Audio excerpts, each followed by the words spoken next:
Ellen White says it was racism. She says that the reason why Adventists didn't go down south and minister to the blacks was because of racism and was because of rebellion against God. So all the reasons that we can give, Ellen White kind of steps in and says what it ultimately was. I think that all those other things feed into it, but she says that it was a rebellion against God.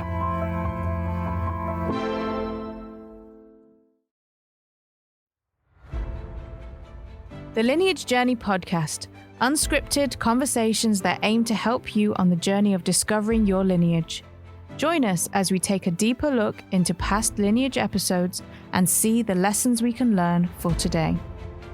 Today we have a special guest joining us from Maryland. His name is Dr. Benjamin Baker.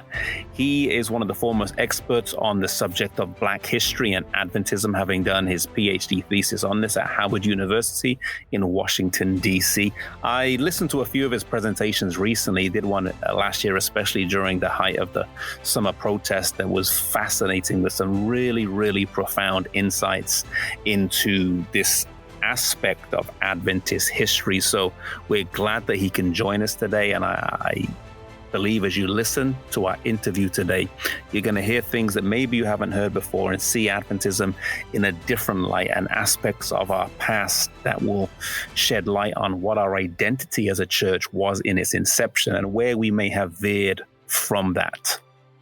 Today we have joining us Dr. Benjamin Baker. He's joining us from Maryland.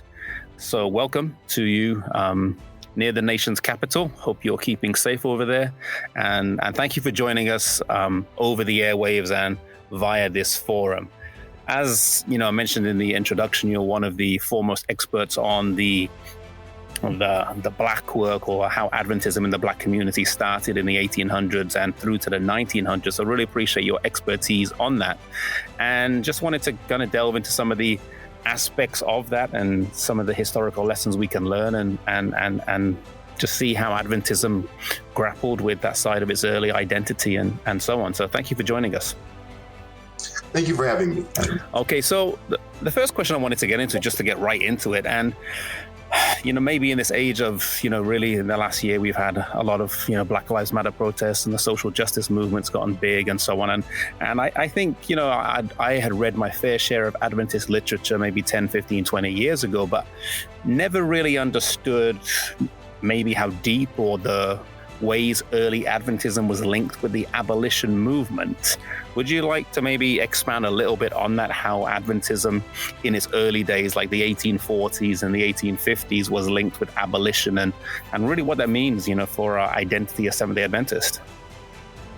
Yes, a very good question. I think that one of the best indicators of a fruitful area of history, and as historians we call it historiography, which is the process of doing history. We mainly do history from available documents, oral history interviews if the people are still alive, and other means. But one of the signs of a fruitful area of historiography is that you're still finding more on it. Mm-hmm.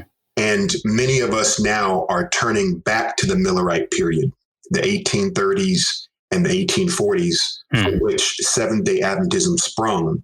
And with the really rise and dominance of the internet, we are finding myriad news sources now that, you name it, newspapers, manuscripts, correspondence, you name it, linking the Millerite movement with the abolitionist movement. And in fact, Kevin Burton, who is my colleague and who I must give props to, he's now basically proven that the Millerite movement really arose thanks to the abolitionist movement.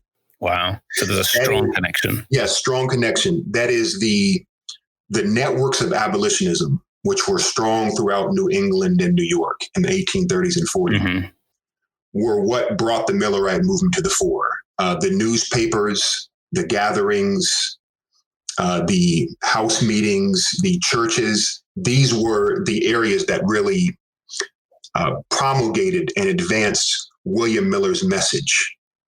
Of course, Miller himself was a staunch abolitionist. We know this, but then his lieutenants, other Millerite leaders like Joshua Himes, were just integral to the abolitionist movement. They started, they were involved in the Underground Railroad. They started abolitionist papers. They petitioned. They made abolitionist petitions. The Midnight Cry, all of the Signs of the Times, all of the Millerite newspapers almost doubled as abolitionist papers. They raised money for abolitionism. They got help for fugitive slaves. So the Millerite movement was absolutely inseparable from the abolitionist movement. You could rearrange pieces. I find that fascinating. Yes. So you're saying that the network of abolitionists, obviously it's an underground network, but that is part of what enabled William Miller's message to spread so quickly because the same contacts and so on as well? Yes, definitely. In fact, we've often talked about Joshua V. Himes, how he was a public relations wizard. He was a public relations genius. He learned these methods from the abolitionist movement. Wow. Because the abolitionist movement was all about drumming up support for, the freedom of slaves. Yeah. And the ultimate freedom of slaves, ultimate emancipation, but also the Underground Railroad and political pressure. So it was all about networking. If Himes was alive today, he would be on Twitter and Instagram and all this stuff because it was all about networking. That was the whole game. And so it was moving the political needle in favor of the Black slaves. So this was a ready-made infrastructure, a ready-made network that the Millerites took advantage of. Wow. Besides that, there were, I theorize that this is really what attracted so many Blacks to the Millerite movement. And Adam, we are finding scores and scores of more Blacks. Wow. Now that were Millerites, and they are the big names, but they're even beyond the big names, and just hundreds of Blacks all along the Eastern Seaboard and even in the slave states. So we're finding Black slaves who were Millerites, who before we kind of thought that Millerism was inimical to slavery because, obviously it tended to, we have evidence, we have newspaper reports of slaveholders who heard the Millerite message and they emancipated their slaves.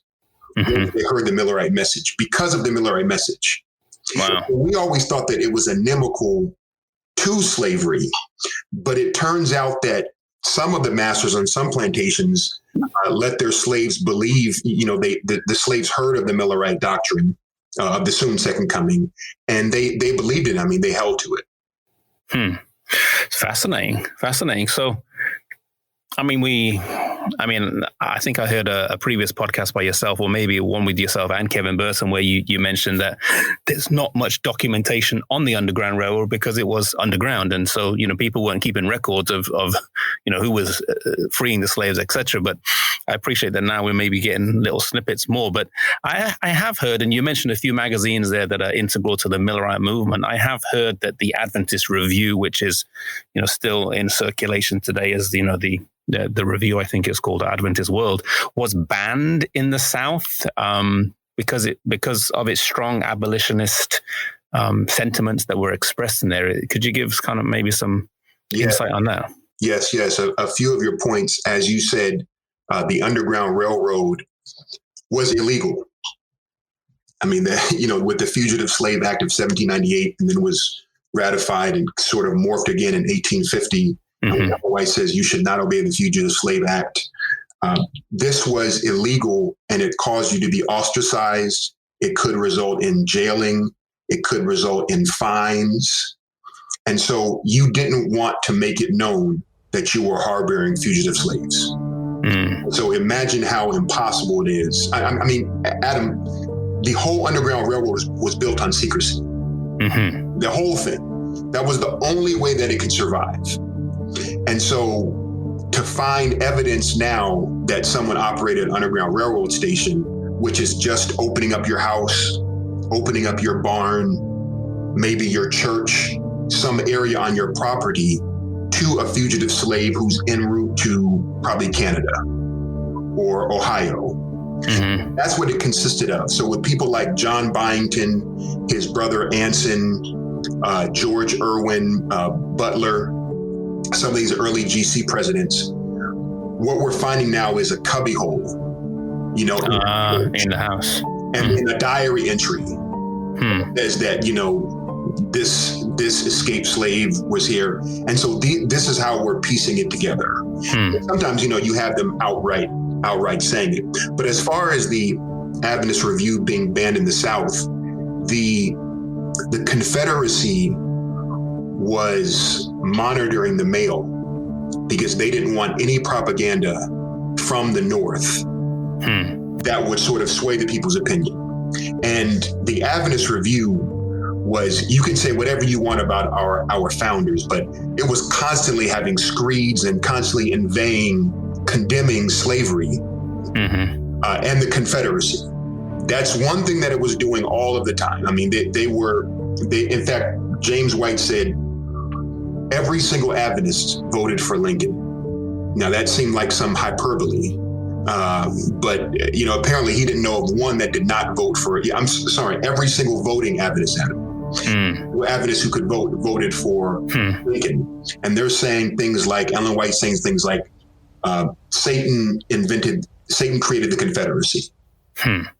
So things like that, the post carriers in the South they were prohibited from carrying the Adventist Review. Wow. I mean, to me, I find that fascinating. And I think for us as Adventists, it really says something about our early identity that our first GC president, GC president is like, using his farm on the railroad. And, our early magazine was speaking out that boldly on these issues, that it was, it was censored and it was banned. But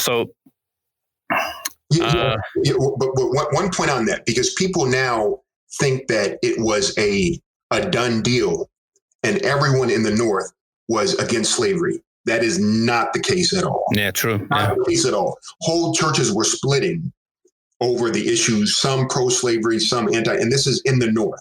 And so it still took courage, and it cost politically, as we see with the sort of what Adventists reaped after emancipation.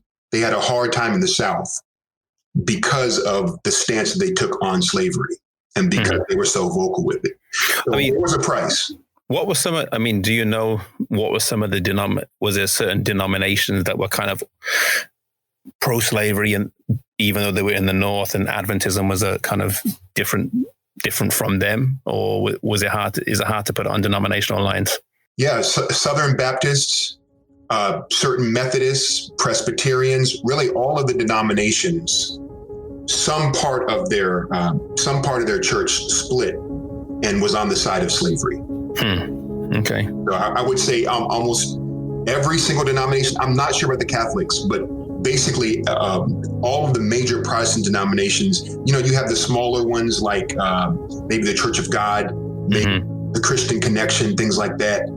They didn't split. The Quakers, they didn't split, but the large ones, Baptists, Methodists, Presbyterians, Episcopalians, a significant amount of them split because of slavery. So in some ways, I think, would you be of agreement that the Adventist church and movement, part of it was, this was another piece of restoring the image of God to those they were witnessing to, in terms of a stand that they had to take?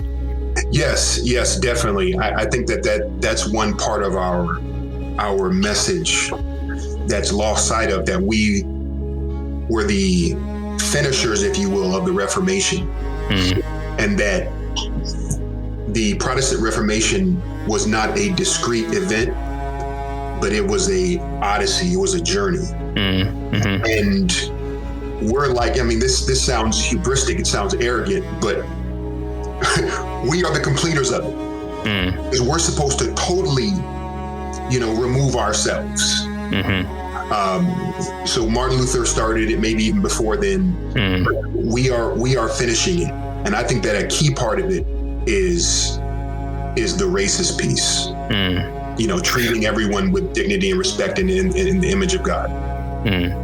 Maybe just want to go back a little bit and talk about maybe one specific episode of early Millerite Adventist history. And you mentioned about, there was some prominent blacks involved in the work. And I've read a book by your father called The Unknown Prophet. And we did a Lineage episode on William Foy and Hazen Foss, just comparing one who was faithful and one who was unfaithful. And in some circles, before I'd read the book, I heard some people say that, he rejected the gift or et cetera, et cetera. But I believe your father correctly points out that he didn't, and he shared faithfully what God had given to him and so on.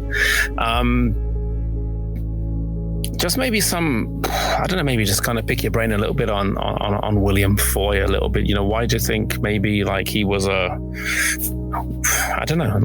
I've sometimes wondered why his ministry kind of didn't continue beyond the Great Disappointment and go further than that. Yeah. That's a good question, Adam. You see that God seemed to have, I don't know what God. He seems to be an equal employment God. Amen. Because there's William Foy, who's black. There's Hazen Foss, who's white.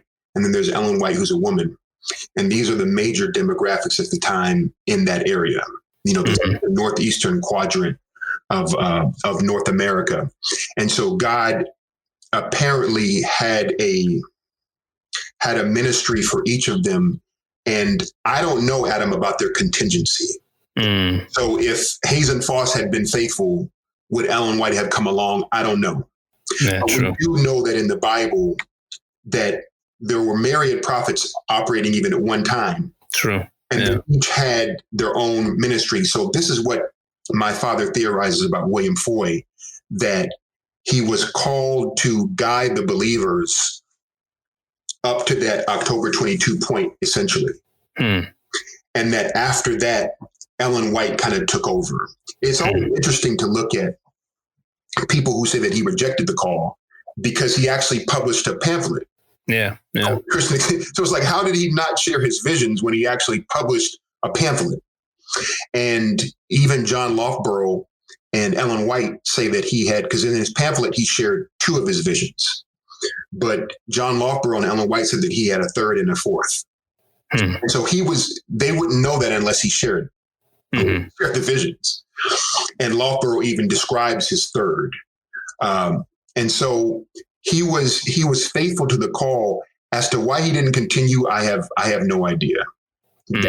That's beyond me. But we do know from eyewitness testimonies that he talked about all 4 of his visions, but he didn't understand the 4th, the 3rd and the 4th, which seemed to indicate the 3 angels' messages, which really occurred after Babylon fell. And the everlasting gospel. So that seemed to be sort of Seventh-day Adventism. And he didn't understand that. And so he would talk about it, but it sort of took some of the wind from his sails because he didn't comprehend it like he did the 1st and the 2nd. So, that's probably the best I can give about that. Well, I think he had a key ministry that served the church, the believers at that time. And, we, like you say, some of the other questions or answers we don't have, and we trust God for that. So the early Adventism, we've got abolition, we've got people on the Underground Railroad. I mean, the first GC president would have been in the 1860s, who was Underground Railroad. So we have, and then Lincoln is, around the same time, and we had the Civil War around the same time, and Adventists are pitching themselves on the sides of abolition. And Ellen White had several visions about, against slavery and against racism, et cetera, et cetera, et cetera. So we kind of have this picture that Adventism is cutting edge, I guess you'd say. It's countercultural. It's different. Our pioneers are abolitionists and so on. And then Ellen White writes a book or publishes a book called The Southern Work. So, I mean, if Adventists were already, in a sense, countercultural or abolitionist or cutting edge, why was this just a continuation of that, where Ellen White is now emphasizing the Southern work, or did we kind of slack off, and so she needed to remind the believers? Where do you see that book Southern Work fitting in the progression? Yes, that is the question. I would say that, and this is not to cast any aspersions on the South, but Adventists were doing great. And this is actually, Adam, with Arna Bontemps, the great poet of the Harlem Renaissance. Once he grew up Adventist, he taught at Oakwood, taught at Harlem Academy. But this is how he characterized Adventists. He said, we did great in the early years, but then Adventism went south and we became raped. So that's how he characterizes it. And I submit to that characterization. The South was sort of a tornado on Adventism because all the blacks were there, Adam. I mean, you may have had 5% in the North, maybe less than that. And so all the blacks were South. And so in order to reach blacks, you had to go into that fraught and problematic culture of the Confederacy. And this is during Reconstruction. And so Adventists were, I don't want to compare it to anything today because I may be politically incorrect, but it's like going to a totally different culture that you were antagonistic toward and that you were condemning all the time in your paper. And as James White says I really want to send you this, in a very interesting article, he says, we were born because they were reacting to the South. Because some of the former Confederates, they had Confederate generals in their houses, pictures of them in their houses. And James White said, we kind of need to understand where these people are coming from. Me, my wife, Joseph Bates, others, we were born in the North and we're anti-slavery from the very start. This is how we were raised. James White actually says that. It's a very interesting article. Wow. But he says they weren't. They were raised totally different. And so Adventism, their Northern culture is so different from the South that in order for evangelistic success, they had to yield to some of the Southern mores, like segregation. And so all of Ellen White's statements that seem to be racist and seem to promote separation of the races, what have you, those are in the context of trying to evangelize and reach people in the South. Because when those racial principles or policies were not observed by Adventists, when they were flouted by Adventists, even mildly, like Elmira Steele had an orphanage and she was a white woman and she had black kids in the orphanage. And they said, oh, you're a nigger lover and you're race mixing. Even mild things like that, Elmira Steele got her orphanage burned down. Wow. Edson and the Southern Missionary Society got basically run out of the South. There was there was guns and all that stuff. So they got run out. And so some of Ellen White's statements, even in Southern Work, are a reaction to that. She's a church leader who wants the church members to be safe, and she wants the gospel to go to the South. And so it wasn't happening when the Northerners were just coming there and just flouting all principles of racial separation.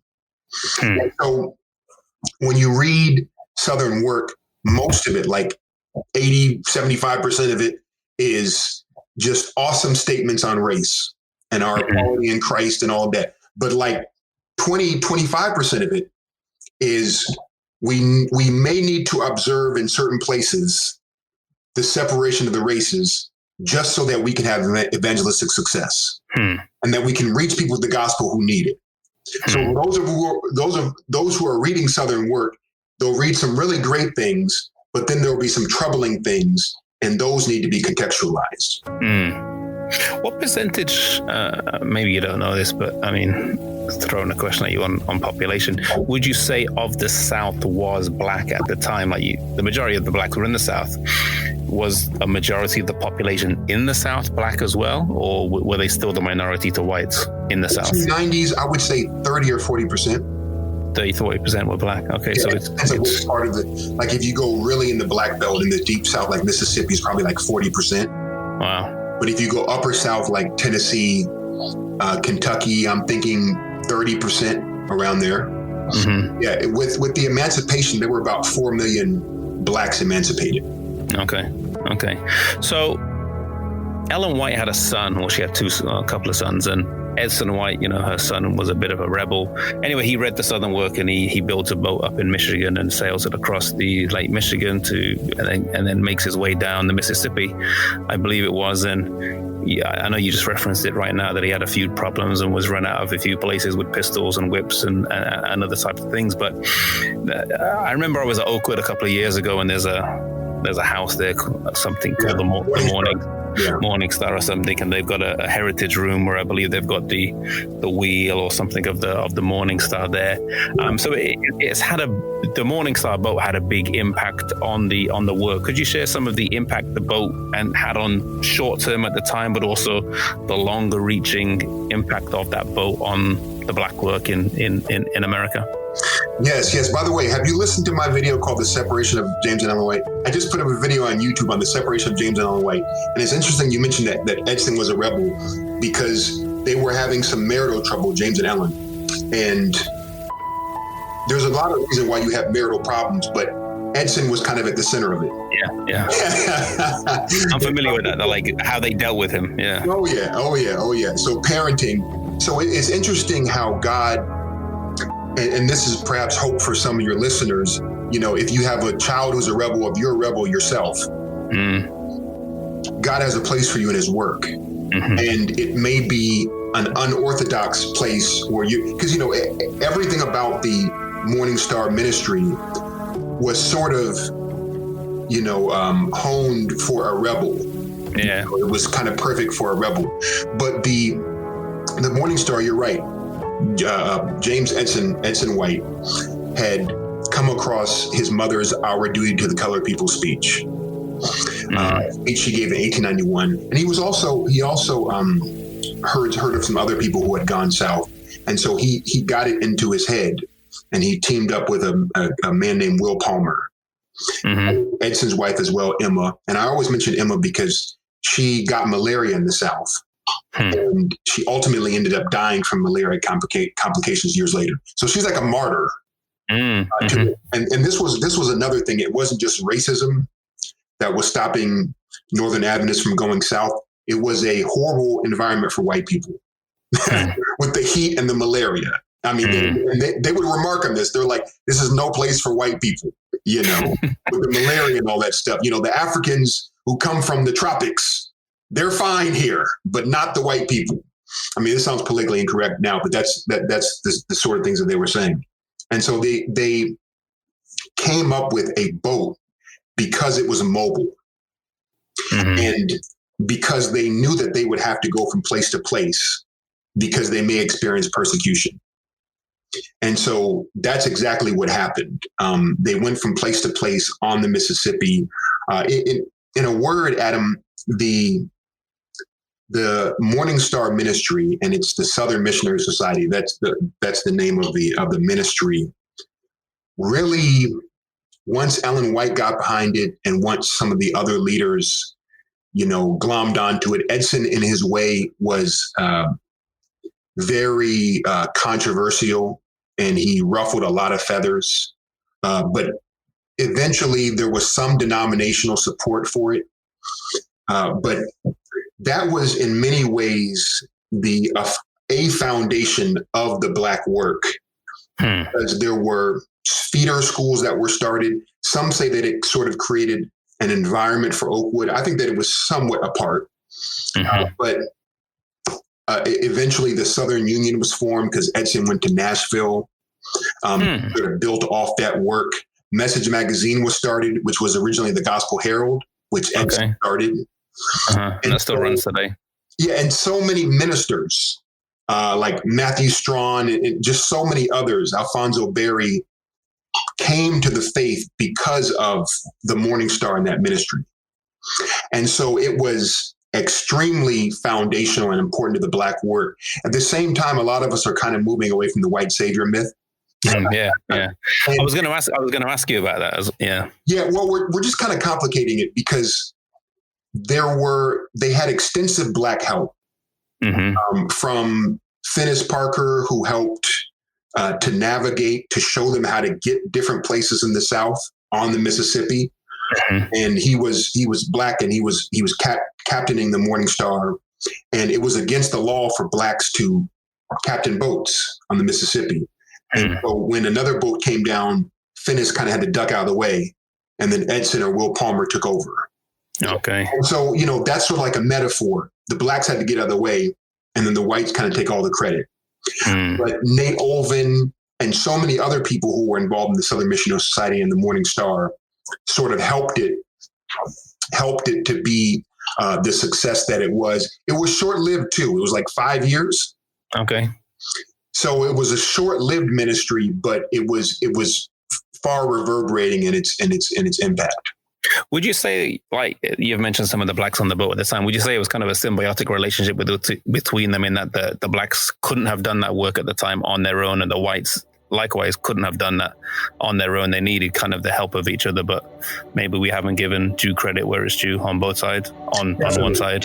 Yes, definitely. Well said. I totally agree. It's the Morning Star, crew, the Southern Missionary Society. They needed Black assistance, and of course, back then whites had more cachet in Black areas, just because that's the way it was with slavery and all that stuff. And so there was symbiosis in their relationship, definitely. Would you say that the work that Edson and his crew did was a pioneering work? Were they the first ones down there? I know there was a dynamic time. There was a lot of things happening across, the South is a huge area, but were they the pioneers there, or were they just kind of the first big one down there? Yeah, as far as I know, they were the first ones in Mississippi where they went, like Yazoo City, Vicksburg, Antonia. They were the first ones there. Even though it's interesting, in that area, there was a man, his name is escaping me, something Parker, I think, and he was something of a prophet. Before Edson and his team arrived, he said to the inhabitants of this is like almost like biblical, to the Black inhabitants of Yazoo City, he said, they kind of rejected his message at him. And so he said, somebody greater than me is coming. And then the Morning Star comes in, the Morning Star boat comes in. I can send you more about that story. So there were sort of witnesses before them. But as far as I know, they were the first in deep Mississippi. And in many places along the Mississippi, they were the first. But there were a lot of other people in the South, but it was very peripatetic. It was, get here, do a meeting, go there, do a meeting, go there, do a meeting. And there wasn't much sustained growth, like with the Morning Star. So, I mean, just kind of looking at maybe the growth of the work. So they go down there, they start some, I guess there's some schools that come up, and you said that there's the Southern Union, the Southern publishing work. Was the Southern Union originally, for the Black work, or was it just did it just cover the whole of the South? Blacks and white? I would say that the Southern Union came from it. I guess the Southern Conference would be first. Okay. For the Southern Union, but that's a good question. It was multiracial, but I would say largely from the start, it was Blacks and a lot of poor whites. Okay. Because that was really the main population at the time in the South. You see all of Ellen White's testimonies about how we should go for the better classes sometimes, better classes, and the rich and all that stuff. So that was something that Adventists had to focus more on. But I would say from the beginning, it was mostly Blacks and poor whites, although there were others. But with the start of the Southern Conference, before there was like a loose sort of inchoate organization of District Number 1, District Number 2, District Number 3. And then it became the Southern Conference and then the Southern Union. But Edson there, of course, they started a publishing house, Southern Publishing. As I said, the usual Adventist agenda: publishing, medical with Riverside Hospital, a conference office, and food.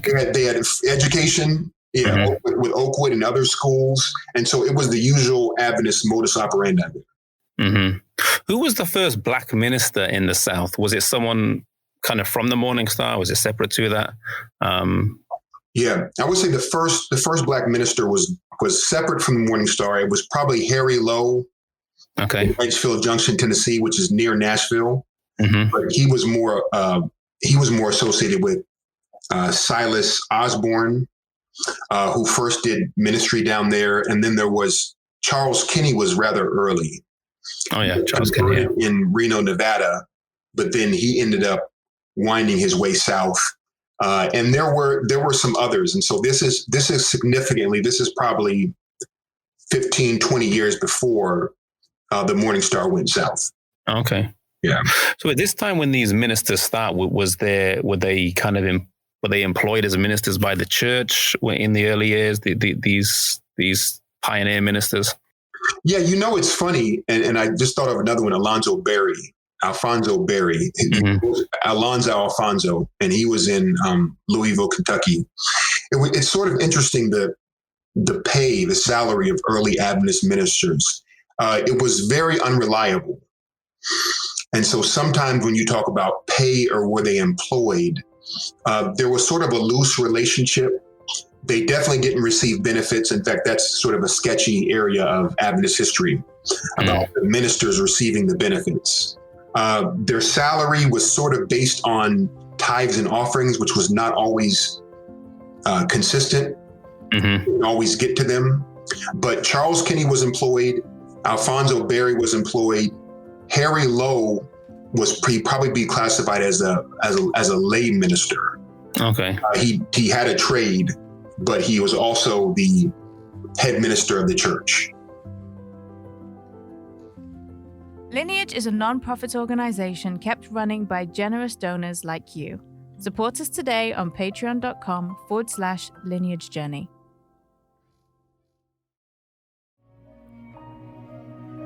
History shapes identity. Identity shapes mission. And a clear mission determines the trajectory of your future. Knowing where you come from is key to understanding your present purpose and your future mission.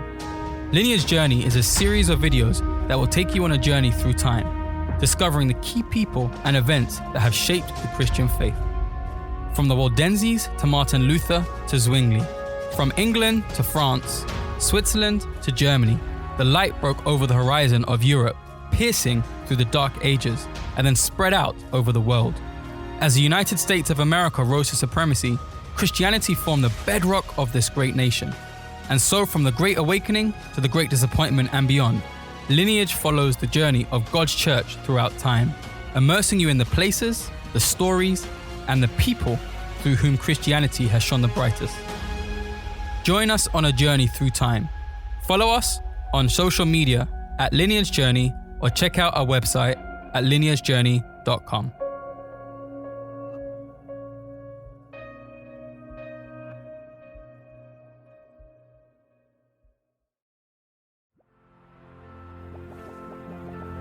Lineage Journey not only produces video content, but instructive and illuminating resources to teach young and old about Christian history.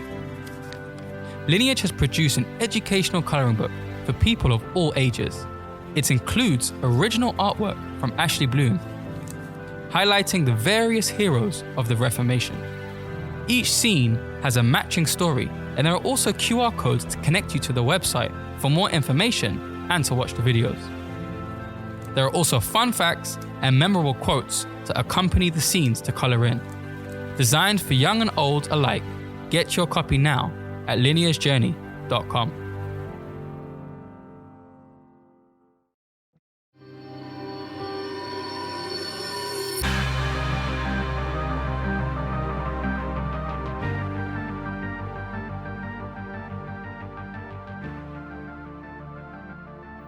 What about the other denominations in the South? Were Adventists kind of pioneers in, like, if we were like up north and we were early Adventist Millerites and then early Seventh-day Adventists were kind of countercultural in the sense that they were abolitionists, et cetera, et cetera. Slavery is now abolished, but, conditions haven't changed much.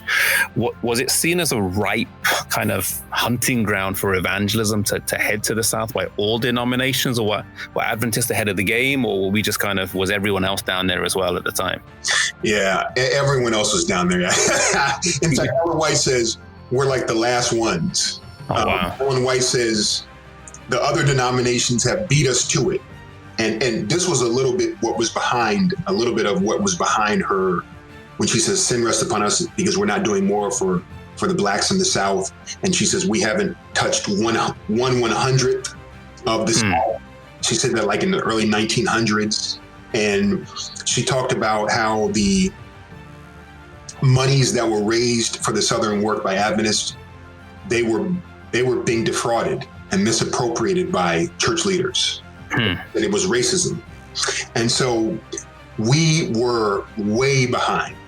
I mean, this is one area. This is not like health reform or something else we can say, oh, we were years ahead. We were way behind. And Ellen White is constantly bringing this. In fact, it seemed like she's trying to shame Adventists because she said, look at how much the Catholics have done. Down there. And she says, we're like the last. And so I would say that we were very much behind, unfortunately. So, I mean, maybe going back to a point you made earlier, I mean, we started off abolition and then I think you made the point that when we went south, kind of, figuratively speaking. That's pretty good, Adam. Please let me use that. That's pretty good. That's pretty good. I mean, is it that the reality of what we'd been talking about was a lot harder, or I mean, it wasn't an easy work? Yeah, well, there are a lot of explanations, and they may just be just that. They may be, hemming and hawing. But the church had only incorporated in 1863. True. Yeah. It was a brand new church, and that aligned with the Emancipation Proclamation. And so I've often said that the odyssey of African Americans has really aligned with the Seventh-day Adventist Church. And we've kind of grown up together, as it were. But the church there was about 3,500 Adventists, Seventh-day Adventists when it was incorporated. And we were also kind of getting over the war. In fact, Kevin Burton has come up with Civil War stats, and he's figured out that the Adventist rate of joining the Civil War kind of aligned with the nations. And so the Adventist men of age served in roughly the same ratio as the national average, in the Union, in the North. And so we kind of were getting over that as well. We were just really realizing that we were supposed to preach the gospel to the whole world. So there were all of these things. Of course, there were growing pains. I don't think people realize how disputed at times the prophethood of Ellen White was. True. Yeah. So there was just all sorts of things. There were scandals. There was a Snook and Brinkerhoff scandal right around 1863. And so we were getting attacked from all over. The church was new. It didn't have many political connections. And there just weren't many missionaries or ministers. True. Yeah. And so, I guess we were starting world missions as well. We were going to Europe and other places. So it was, maybe you could say we're stretched thin. Yeah. John Andrews goes to Switzerland in early 1870s, and they go on to England. And so there's a lot happening. But Adam, I must say this, that Ellen White says it was racism. She says that the reason why Adventists didn't go down south and minister to the blacks was because of racism and was because of rebellion against God. So all the reasons that we can give, Ellen White kind of steps in and says what it ultimately was. I think that all those other things feed into it, but she says that it was a rebellion against God. I mean, maybe that kind of goes into the next question I was going to ask, and that, once the work started and progressed, it started to flounder a little bit. But then you've mentioned a little bit that when they went to the South, it led to the need for a more separate work as opposed to maybe being integrated. It was much better for blacks to work for blacks and whites to work for whites. That's just the way it was. You know, the term haters. Whites work for blacks, and let alone blacks working for whites. But when whites worked among blacks in the South, haters came from all over. There were whites hating against the whites. There were blacks hating against the whites, and they were saying, when you come down here and talk to blacks, you're making it worse for all of us. Because there was persecution and general animosity toward blacks when whites came and tried to improve the lot of blacks. Even without the gospel, just education or teaching them trades. Because remember, there was a competition between blacks and poor whites. And so when Adventists came from the north and they were working among blacks, whites would get jealous. They would see it as upsetting the delicate balance in the South, and it would go sideways. You know, all the different ways you can imagine it. And so, what Ellen White was trying to do from the very beginning, and you'll see this constantly in her writings, she's saying, let's train up black ministers to work for blacks. And this has often been cited as, you know, she's being racist. You know, you'll see some of these internet sites and all that stuff saying she's being racist. But that was basically the only way it could work in the South during Reconstruction and after. I mean, maybe we don't have time to get into this, and I think maybe it would be good to have another discussion when we talk about this more. But I think one thing people outside North America grapple with is, I think, understanding the climate of the late 1800s and early 1900s is one thing, and the need for something that was separate then. I think some people struggle with the continued separate structure that we have, you know, 100 years on, and wonder if there is another option. But I know that's a heated debate, and maybe don't want to get into it. We can get into it. Yeah, maybe another time. Because I know the history of that and how that all started is quite a fascinating and insightful history that maybe not everyone knows. But yeah. I mean, what do you think as Adventists? I mean, an application for us today is, you know, if we look at the 1840s and 30s, as you mentioned, and even beyond, and how we were in a sense cutting edge. What was it about the way we viewed Scripture or the way we interpreted it that led us to do that? And how do we? Is there I don't want to get political or bring up things today necessarily, but how can we have that same edge to us today, or where the church is relevant in not just, you know, the pulpit, but also outside? Yeah, well, one of the key things I think that has torpedoed us as a church is that we've been accepted. As much as we have been accepted. I understand that in some places, Adventism, it's still, you know, people may think of us as a cult or something like that. But I think by and large, we are accepted and respectable. You know, the most diverse church in America, and had the strongest educational empire, or, you know, the vast educational empire. And now, Adam, in the States, you see Advent Health everywhere now. Yeah, I'm saying the NBA. In fact, you know, the NBA, you know, during the bubble last year, they were doing interviews and Advent Health was all behind it. So I think Advent Health was sponsoring the bubble, you know, there in Orlando. And so we have acceptance. And even in the 1950s, you know, with questions on doctrine and all that stuff, we were accepted then. So before we were accepted, I think that we were more apt to speak truth to power because our acceptance wasn't on the line. We weren't politically connected. We could still speak truth to power, speak against the American government, and we said some harsh things against America, and that has been suppressed. We've stopped that, Adam. We have stopped that, but we said some really truthful things about America from prophecy, because this was before we were accepted, and really acceptance oftentimes is like the death knell of a denomination, Christianity and the present truth and the straight gospel. And so this acceptance really, it got us comfortable, and we became a part of the warp and woof. I mean, for many years, we were seen as the true Americans. Adventism was like American, like an apple, because we are an American-derived religion, denomination, and so I would say it was that acceptance that definitely tamped down our message and made it a lot tamer. I would also say, and there's nothing that we can do about this, but the more organized you get, the less you speak the truth.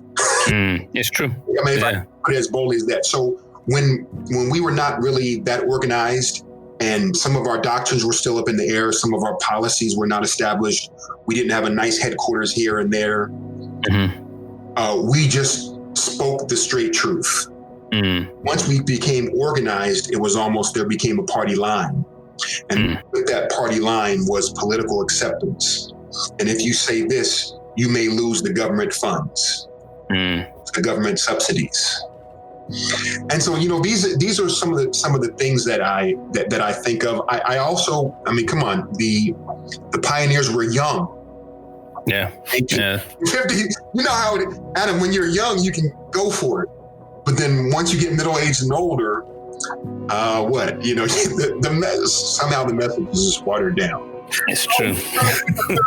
Things, but that's how I would respond to your question. It's a good question. It's a great question.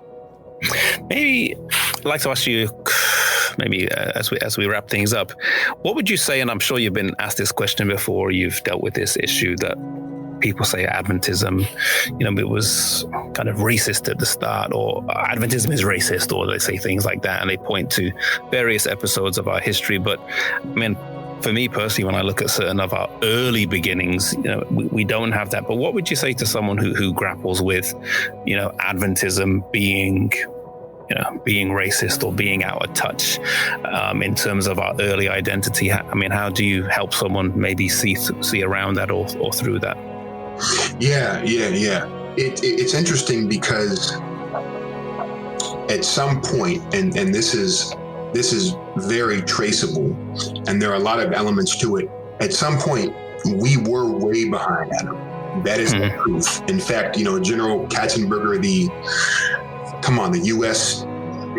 Secretary of Education or something, he had to cajole Adventists in the 1960s to desegregate their schools.